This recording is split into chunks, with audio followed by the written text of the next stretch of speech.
Previously on Balls. Peter. Hey, Peter, how's it? It's Darren. How are you doing? I'm fine, brother. How are you? I'm very, very good, thank you. Are you enjoying the holiday break? I am still working, brother. You're still working. When do you finish? No, man. There's no time to rest for the weekend. Well, first of all, we're incredibly concerned about you because every time we phone you and speak to you, you always tell us that even the bad times are good. Even the bad times are good. I just came from a training camp today. Okay. So, yeah, it was brilliant, man. And how's that all going there, Pete? Is it going good? Yeah, there's a lot of red tape and loose ends, but you have to go past it to make it work and say sorry afterwards. Yeah. So does this carry on right through the Christmas holidays now for you? No. Something next week. All right. And what are you going to be doing over the Christmas week? Well, eat more, and then I'm going to start eat. Lovely. I like that. All right. You got the tree up already and everything. I mean, do you put it? Definitely. That's better. Nobody can take away from us. I mean, our age group. Yeah. For us, it's always a great thing, huh? Absolutely, and I mean, you obviously grew up with that as well. It's just an awesome time of the year. Where people think back to when they were young, and a lot of people try and sort of keep that spirit and that feeling going, even if it's been a tough year.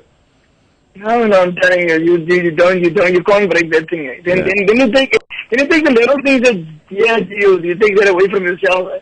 Yeah. We're just wrapping up the year here before we all go on holiday as well, and we thought let's catch up with you and just try and get a sort of general thought on how you thought this year rugby-wise was from a general point of view. I mean, a lot of people we've spoken to went and said, gee, I mean, by the time we finished with our end-of-year tour, we were almost relieved that the rugby season was over because there's just so much of it. I don't think there's so much of it. I think I'm sitting now on the outside and being at the university, I do really think that there's no rules being written about being a professional rugby player. And everybody who goes out there is now copying what they think works for other people. And at the end, we are now we're working our players down the drain. There's no problem with the rugby. The rugby we're playing is fine. I think the amount of time we spend on training fields, I think that tends to exhaust our players more than anything else. So yeah, I hope that somebody will come to the rescue of the players, and just get to the point where they do understand that more isn't always good enough. Yeah. Do you see the players maybe, if they do try and cram any more in, do you see the players maybe standing up themselves in the next year or two and saying, listen, enough's enough now, we've got to look at some other way of doing this? No, I don't think that will ever happen, Adam, because the players do know where to butter their bread, but they won't stand up, but they won't always deliver the goods that they're supposed to do.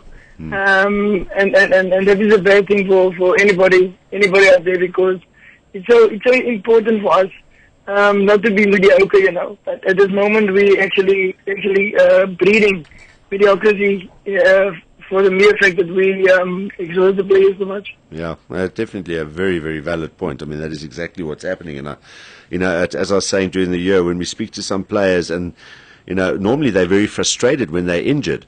A couple of players that we spoke to, in fact, quite a few of them said that they were actually relishing the opportunity just to rest their bodies because they were injured, which you don't normally hear.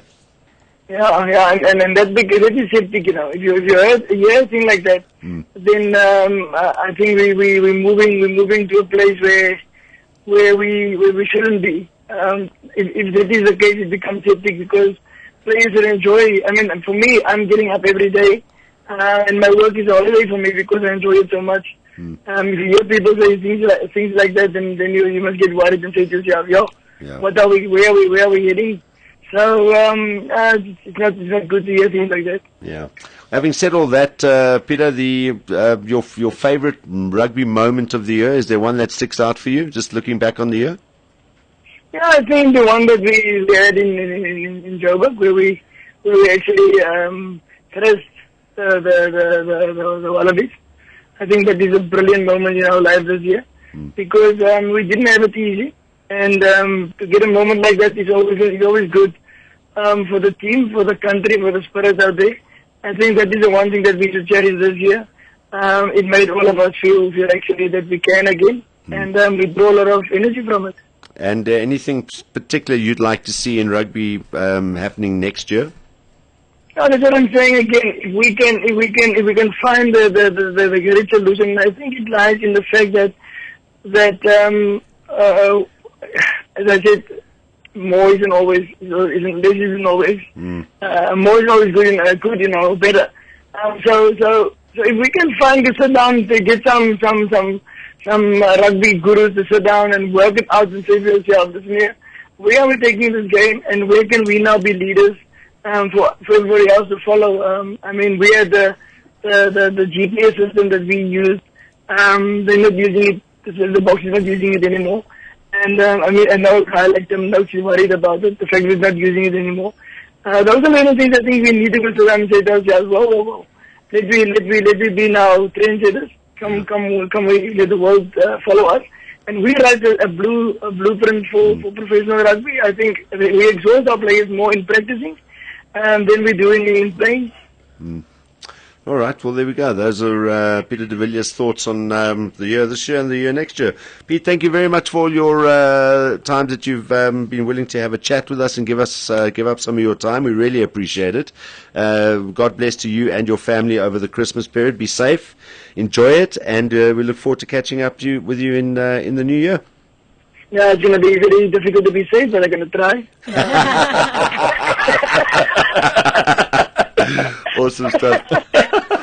You too, Darren, you and your crew, you will never understand what you really mean to this country and the way you're doing your stuff. We really appreciate it. We don't always agree with it, but we have to respect it because you guys are really out there to bring a message to the world, and the way you bring it across, it's just great. So I think you deserve a rest too. Don't overdo it. Please do it over and over again. But when you come back, be revitalized as always, and make it a brilliant holiday for you all. Awesome stuff, Peter. Thank you very much, and take it easy. Cheers, man. Thanks, guys. Bye. There we go. With a little pearl of wisdom. Brilliant. And a couple of great sayings. This is Balls Visual Radio. Darren, Simon, Kate and John. Weekdays from 3 p.m. to 6 p.m. Central African Time. balls.co.za